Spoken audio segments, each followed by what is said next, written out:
Hi there. I'm Matthew Asbell, and welcome to the Intangify podcast, where we discuss intangible aspects of business and humanity and really how that achieves success for people. I am so glad to be here today with my special guest, Fernando Braune. Fernando and I go back something like 20 years now with a really remarkable story about how we met. And that ties into really a lot of the other things that we wanted to discuss today, because really the foundation for our relationship was about being willing to be vulnerable. And so we really want to talk about that in a couple different contexts. So Fernando, welcome. Really glad you could join us today. Oh, it's a great pleasure to be with you. So Fernando, I want to start out on the very basics in terms of who you are, um, and I know you as someone who's got a sort of a dual life in a Yeah. sense because you work in the same field as me in intellectual property law, and I know you're at a firm called ABOIP Law in Brazil. Um, but you have another side to you. So tell us a little bit about your IP side and then about what this other side to you is. Okay. Well, I hold a degree in chemical engineering. Have worked in the intellectual property field, specializing in patents for 36 years. You know, and throughout my career, I have advised companies on patent filings, on prosecution, and portfolio management in Brazil, and so on. But at the same time, in parallel to that, I have developed a career as a visual artist, a photographer, and author. I launched, I published 8 books. I participated in several solo and group exhibitions in several countries, and regularly take part in cultural events, giving lectures and talks. But I'm still working in both fields, combining my technical background with my artistic practice. So I love that because I also have a background that is scientific on one side and artistic on the other. But there's a chicken or the egg question, right? Which of these came first? Did you go into IP as a creative person thinking that that's what you wanted to do, or were you in IP and you said, "Well, I also want to, develop my creative side."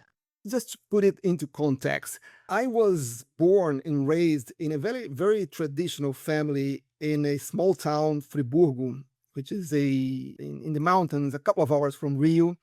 And among my family, we used to have ongoing and prolific conversations about all sorts of things, And my parents always boosted us, always encouraged us to be involved with art and culture all the time. I remember my parents saying that material possessions can take away from you at any time, but what you learn, your knowledge, things that are within you, nobody can take away from you. So they boosted us to read as much as possible, to be involved with art and culture. So this seed of culture and art has, I think, was brewing in my mind in a certain way since I was very young, because they were involved with culture and art as well. I mean, not directly, but they loved, and they always encouraged us to be involved with art and culture. But at the same time, I loved science. I was really passionate about science and chemistry since I was very young. I remember when I was very young, I asked my parents to give me those chemistry kits, with test tubes and droppers and test tubes, wrecker. And I loved those chemicals being changing colors and with the smokes. And so I always loved science and technology. So it's funny, but since I was very young, I knew that I wanted to be involved with chemistry, you know And then later on, I had some, nice, well, I became an avid reader since I was very young. So reading about art, about all sorts of culture things. And then I said, well, I don't know if I was some in a certain, I don't know when, but I was a little bit in doubt if I would like to be a chemical engineer, in fact, because I knew that I wanted to express myself, all the things I have inside me. And I thought that art could be a good vehicle because I was very shy guy. Since I was very young, I had a very severe short-sightedness. And then I used to wear those um, uh, Coke bottle glasses, if you will. And I felt I was, felt like I looked like very weird. And I think I became very shy because of that. And then I think maybe I was hiding myself behind the books because of that, you know. And I remember saying that two things saved my life. Sports, team sports, and arts, because team sports always, they're good to socialize, and I had a gift to be very good at team sports, so it was important for my life. But I used to read and read, and then in a certain point, I was already taking my course at in chemical engineering at the university, and in the beginning, and then I said, well, I want to be directly involved with art. And then I found that photography would be an important vehicle for me, because it could give me, the chance of traveling, of going to different places to take photos.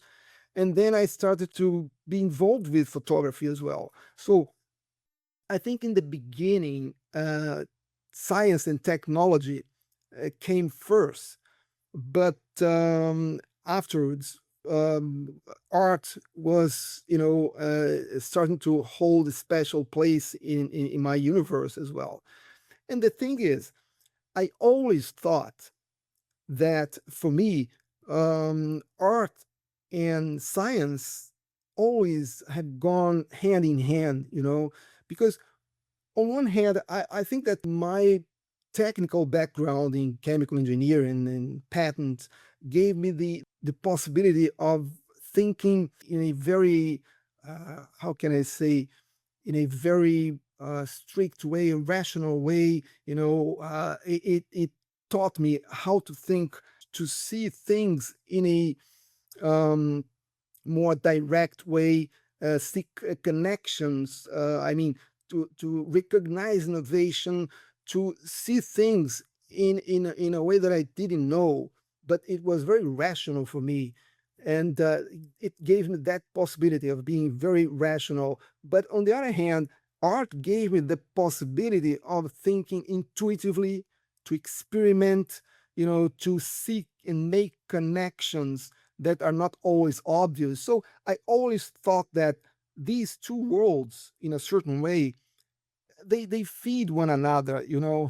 They're always complementing one another. Both of them require curiosity, observation, and above all, imagination. So I think that these two worlds for me is a kind of, for me, it's a good balance in my daily routine, to have these two worlds going on at the same time.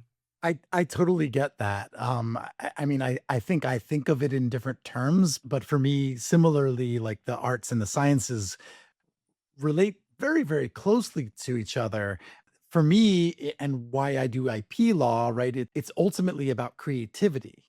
I think though listening to you, while that's clearly an element, there's sort of a humanity that comes from the heart and the mind, right? The mind, the cognitive approach to rational thinking. How do I do X? How do I write X? What does this mean?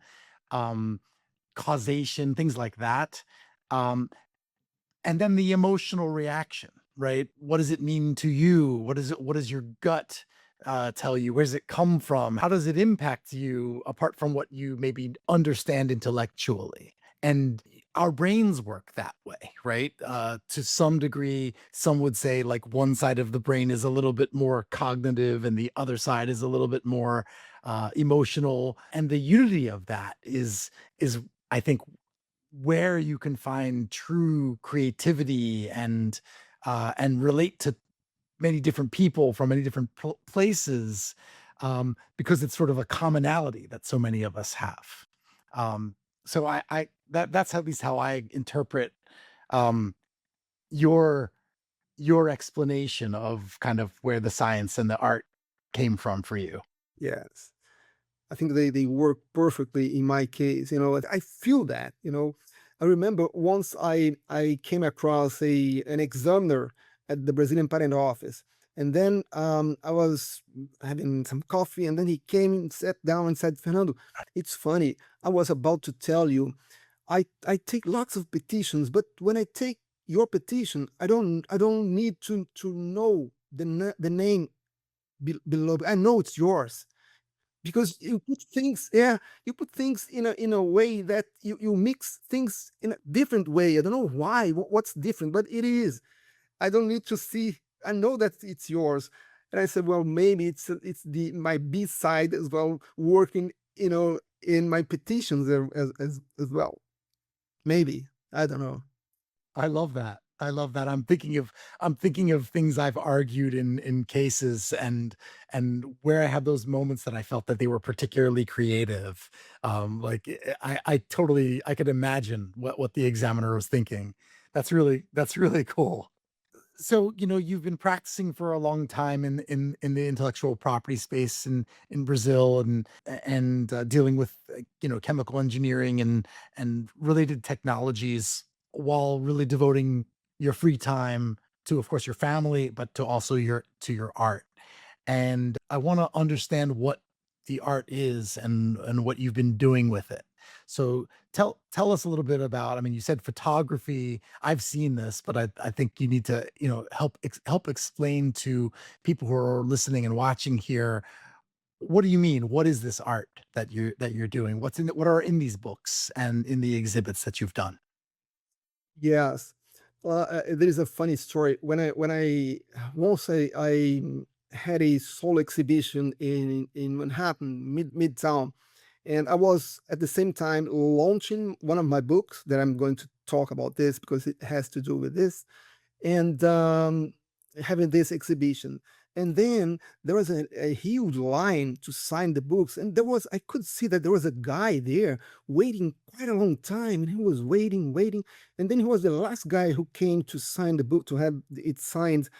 And then he said, well, I saw an ad in the newspaper today that would be this exhibition, this book launching today. And I went to your website to know about you, and I found something very unique. I could see that all your projects have something to do with minorities. And I never thought of it. Never. I never. And I said, well, I really don't know if I'm not conscious about that. But what I can see is that, the thing is, Matt, what truly shapes my work of art is this society in my daily base, on a daily basis. I mean, uh, you know, I live in a country. Brazil is a country in which there is a huge gap between poor and rich people. I witness every day. The lack of opportunities that we have in our society. The all the racism, even though we are um, uh, majority black country. Brazil is a majority black country, but even so, we are no exception. In the world, we also have racism, harassment, all sorts of things that black people face. And these minorities that I'm talking about is around me. Even though I have always been influenced by artists, but what truly shapes my work is the society around me. The vast majority of my artworks they are not documentary, even though I like documentary, but they are related to some kind of underserved communities and so on. I remember I started being really directly involved with those minorities. It was in 2016. It's a nice story as well. I was preparing an exhibition at the cultural center in downtown Rio, and when I was preparing the exhibition, the cultural center was closed because it was Monday. Monday they closed to set upcoming exhibitions, and then out of nowhere, I started hearing a Bach suite that I knew, and then I said, "My goodness, where does it come from?" And then I closed my room and followed that sound, and I ultimately walked into a room where there was a youth orchestra playing, and I could see that the musicians were black young kids, and most of them, coming from they came from very poor backgrounds. I could see some of them were barefoot. I was mesmerized with that, and then I stopped and stayed there until it finished. When they were rehearsing, when it finished, I went there, introduced me to the conductor, saying that I was preparing an exhibition there, and I told him that I wanted to work with them, these guys. And then he said, "What do you intend to do?" "I have no idea whatsoever, but I want to work with them." And then he gave me his card and said, "Well, we rehearse every Thursday morning at the Heart of Community. It's a community in Niterói, the city where I live." And then I said, "Okay, I'll show up there." And then I stayed, a couple of months, gathering courage to go there, because I thought I would interfere in their rehearsal. They would be uncomfortable with me. And then I said, "Well, I have to go there." And then I went there. And then when I got there, I introduced myself there. And I only remember one thing that I told them, that I was not there to take photos only. I was there to stay. And then it was in 2016, and from that date on, we have developed the most incredible relationship. I've been really well embraced. I have never been so well received in my entire life in that community. Even though some people say, "Well, isn't it a little bit dangerous because they have some problems with traffic dealers there?" And I say, "Well, I don't know. The thing is, I'm so well received there. I feel so embraced by them, that for me it's okay." And then, we developed so many different projects together. And then I published my first book with them. They have a string orchestra in that community. Beautiful, some of them. And just for you to have an idea, that community serve 1,500 young people in three different spots. So young people who came from very poor background, now they are playing the orchestra. Some of them became conductors, some of them became musicians, some of them are there in the US with great success. So, my art from that moment on started to be involved with, the black community, with those minorities, those other communities as well. And so it's kind of, without noticing, my artwork became much more directed to these causes. Even though I think art is always political. Regardless of what kind of art you do, it is always political, because you are taking a position in the world you live in. No matter what kind of art you do. And so I'm not going on purpose as a political guy, but my art, I feel compelled to go and to stay with those guys. And my artistic practice evolved quite a lot, since then.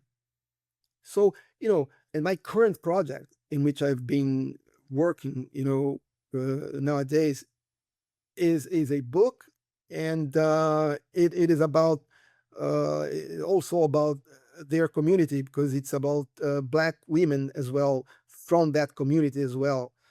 So, it's without being conscious, I end up being involved with those communities, minorities and underserved communities.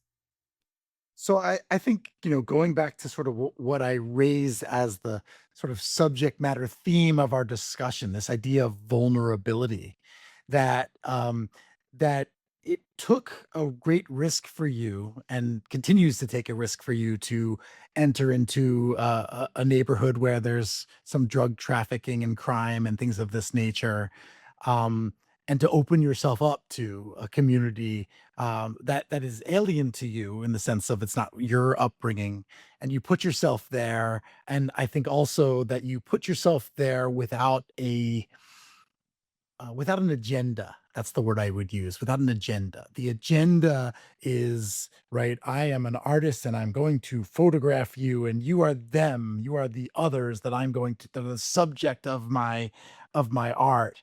And I think what I'm hearing like is the opposite of that. That I want to be a part of you and know you. And I might, I'm taking pictures because I have a camera and it's kind of cool, and I may, I may do something with this or not, but I'm moved by what I see, and that's making me want to document it one way or another, as opposed to I set out to make a documentary and to show this world to others who don't know about them with a mission. I was thinking about that one of these days.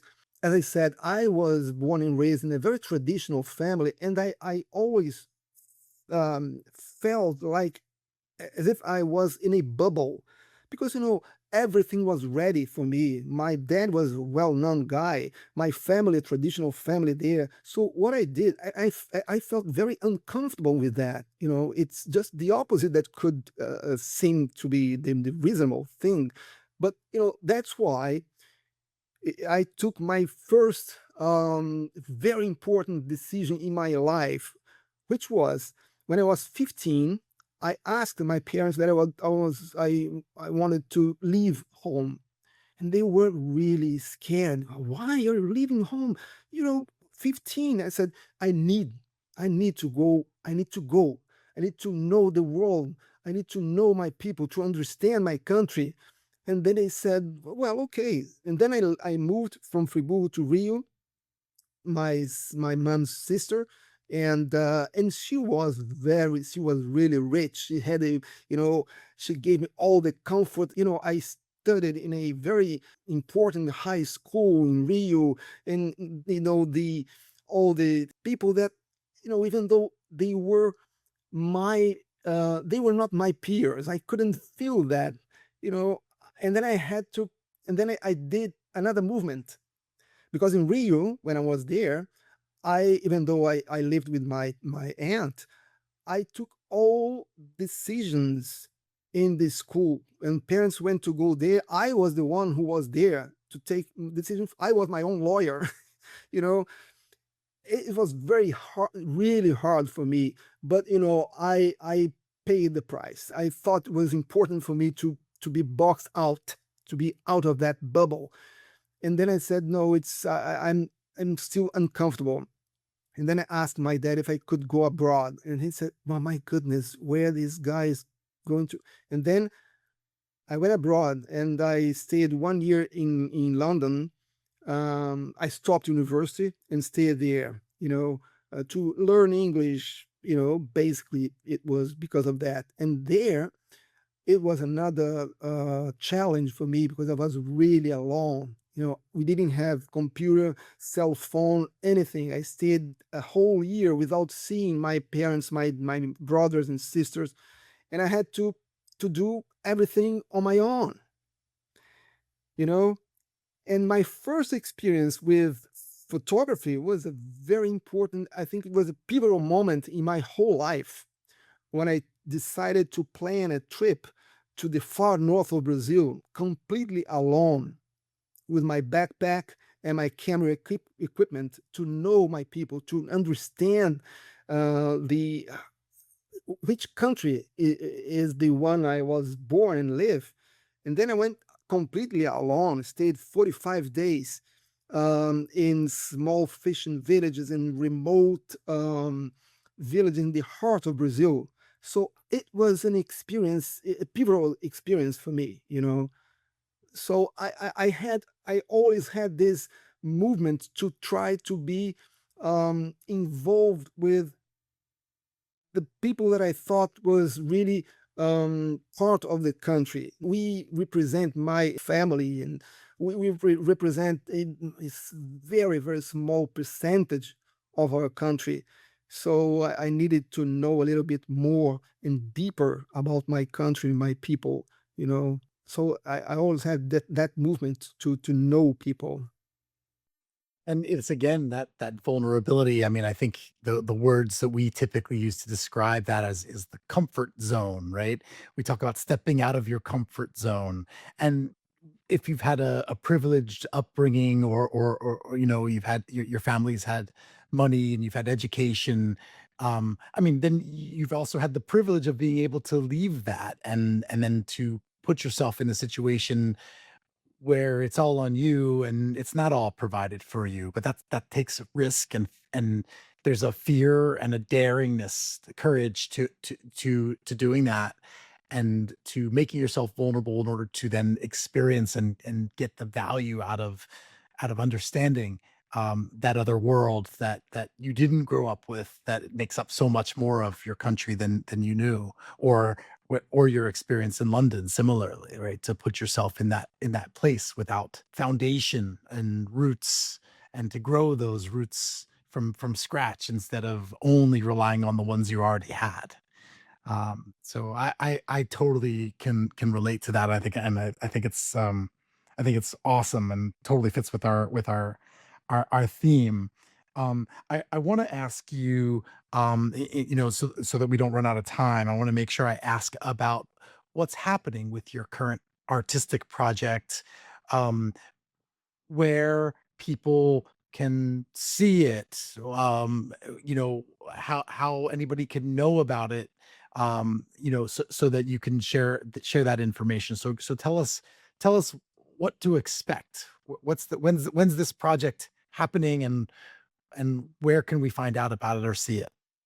Yeah, my current project is also related to that community. I always wanted to made me go into this project was to try to for a long time I wanted to give voice to people who have always been silenced. You know, in black women have always suffered quite a lot. You know, and then I said, well, I think it's time to do this now. And then it's kind of my tribute to Black Brazilian women, you know, with their stories, their heritage, ancestry. And it's focused on, well, I photographed 15 Black Brazilian women and gathered their testimonies. So the book is a combination of photography taken by me and their testimonies, and celebrates identity. It reclaims heritage and dignity through art. You know, I think art is my act of resistance against all those problems that Black people suffer. You know, and this is my kind of my tribute to them. It's a book, and in all the texts are in Portuguese, English, and French, because the this book will be launched in Benin, Togo, Nigeria, in France.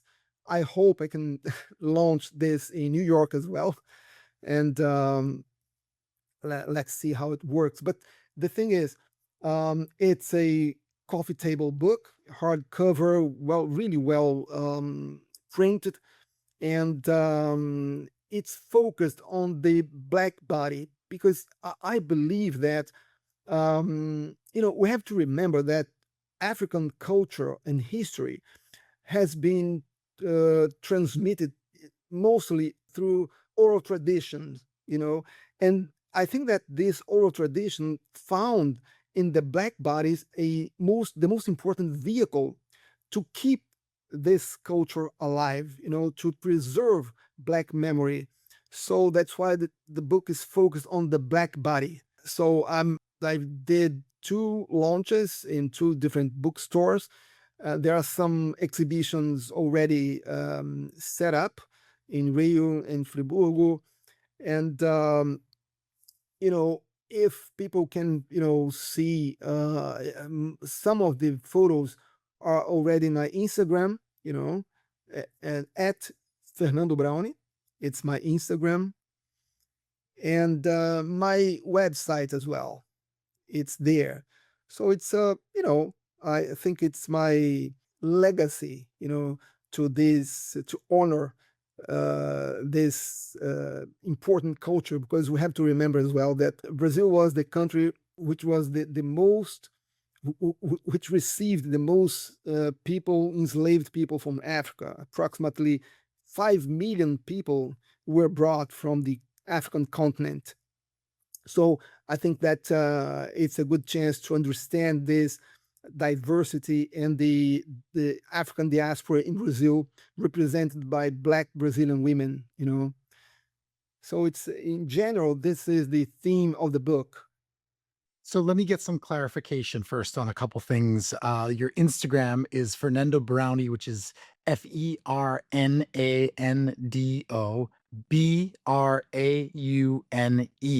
Fernando Brownie. That's how it's spelled. And your website, would it be also fernandobrownie.com or something else? No, it's Nando, Nando, Nando Brown .com.br. Okay, so nandobrownie.com.br. The Instagram we've already said. And then you've also talked about launches of this book in Nigeria and Benin and Togo and some other places. So, what do you mean by launch? So, are these exhibitions? Are these book signings? What exactly is happening? Yeah, both of them. In these places, we will have book signing and exhibitions as well. So, you'll be traveling there. Yes, yes. Maybe we had a meeting last week. We Yeah, and we are planning to have these exhibitions next January, because it represents some important dates for them there in Benin, Togo, and Nigeria as well. And in France, in Paris, we don't have any dates, but they want to have an exhibition there as well. Okay, great. And you said you were hopeful to do something in New York. So would that be, I guess, after that, or are you trying to actually make it part of that January launch that you're doing elsewhere? No idea. I have to make contacts in New York because I always, I've been so many times there, and I don't have, at least for a while, any invitations, anything in New York. So I hope I can make some contacts to try to have an exhibition or book signing there in New York, as the book is also in English, and the testimonies are really, I think it gives a important idea of this African diaspora in Brazil. Okay, great. So I guess for the last portion of our discussion, I want to tell our story. I want you to tell our story, or I'll chime in. Um, because our story is similarly a story of vulnerability and risk, um, and in a professional capacity, sort of removing ourselves from the art, which I've come to know in your life, later as our relationship developed. But let's go back to the beginning, um, where I was a young first year attorney in a law firm in New York City, and I'd love to hear your version of how we met. Oh, it was so so beautiful that we are here together. That's why we are here. And the thing was that I was looking for. I knew that you worked in a very important office, and our office at the time used to work with yours, in the trademark field, and I wanted to be involved with patents as well. And then, but nobody knew anybody there specifically. And then I said, I'll try. I'll send an email to some people there, and let's see what happens. Then I sent an email to someone called Matthew Asbell, and then I had no idea who this guy was. And then I received just after an email in Portuguese, and I said, what is that? I have no idea. Who's this guy in Portuguese? My dear Fernando, and in a very how can I say, very close, very warm way. Then I said, well, it doesn't look like an engineer or someone, what is going on? And then we started out, and then I knew that you were um, married to a Brazilian woman, and that you knew some Portuguese. Well, actually, your Portuguese is wonderful. It's very, we could have this talk here in Portuguese without any problem. And and then we started. It was funny because it was so immediate, our connection, that when I got there, the first time we met, we went out to have dinner with our. I was there with my wife, and then we went out to have dinner, and it was funny. I said, when I got to the hotel, I said, Marcia, it's funny. It looked like I knew him for years and years, because it was so, we had a so beautiful connection that, we are here. I love that story, and on my side, there was similarly some vulnerability in that I, received your initial email and in a sort of stupid way, decided I didn't need my wife's help to translate into the Portuguese what I was going to say, and then wrote back, using language that would not be typical in a professional communication, um, which triggered a reaction.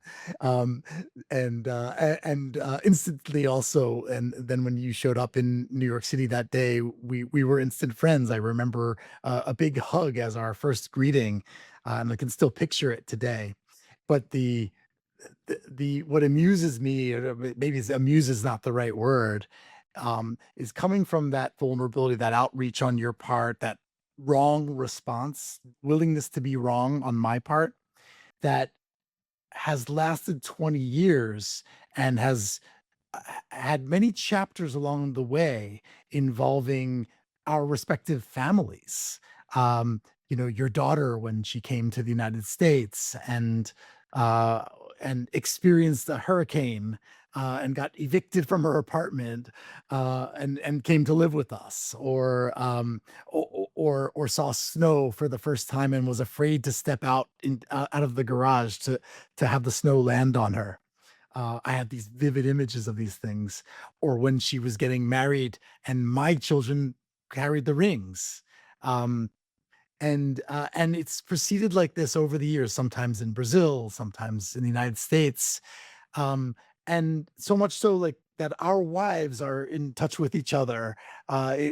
Even if we were the initial foundation or the seedling of the relationship, our vulnerabilities built a family relationship, which I just think is the vital lesson of this entire discussion, right? There was the elements that you talked about of combining heart and mind, combining logic and cognition and intellectual pursuits with art and emotion and understanding, and aligning with people other than yourself, stepping out of your comfort zone, right? And being vulnerable in order to have a different experience than the privilege that you or I had growing up.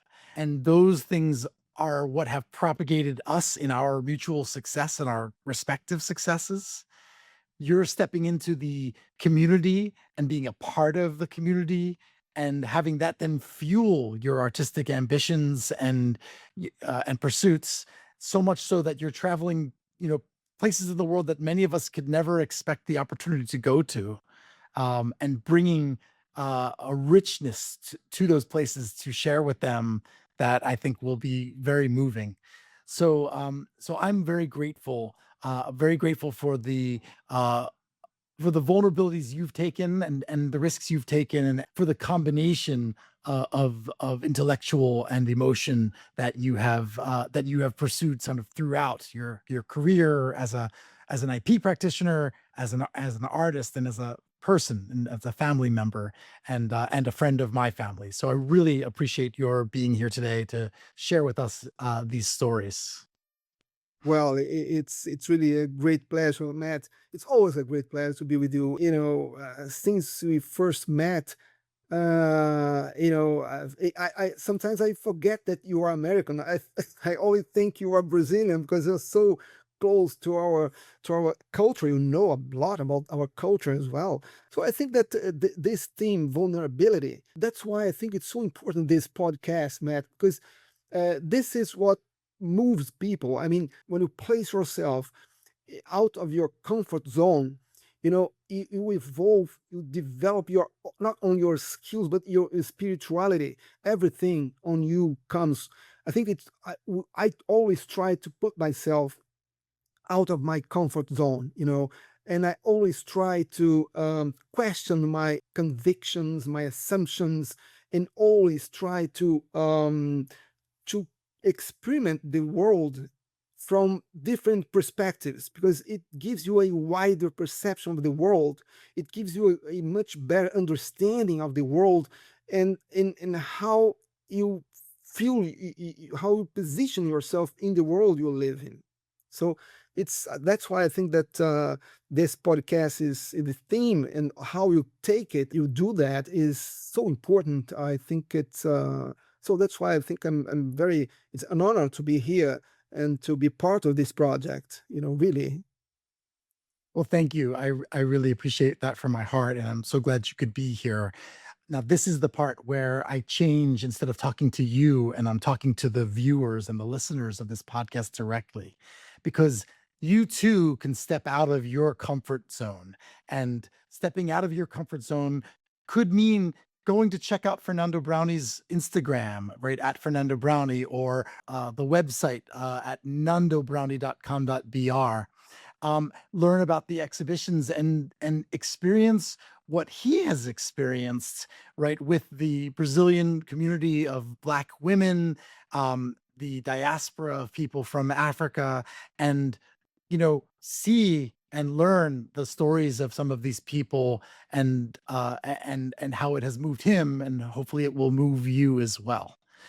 So Fernando, again, thank you so much for being here, and I do look forward to a New York stop. But hopefully, I will have an excuse to travel to one of these other places, or to Brazil, and I certainly will look forward to seeing you anyway, because I know I will in a few months. So thank you again. Oh, thank you so very much. It's a great pleasure. We had a wonderful talk, and as always, very pleasant and wonderful. I loved it.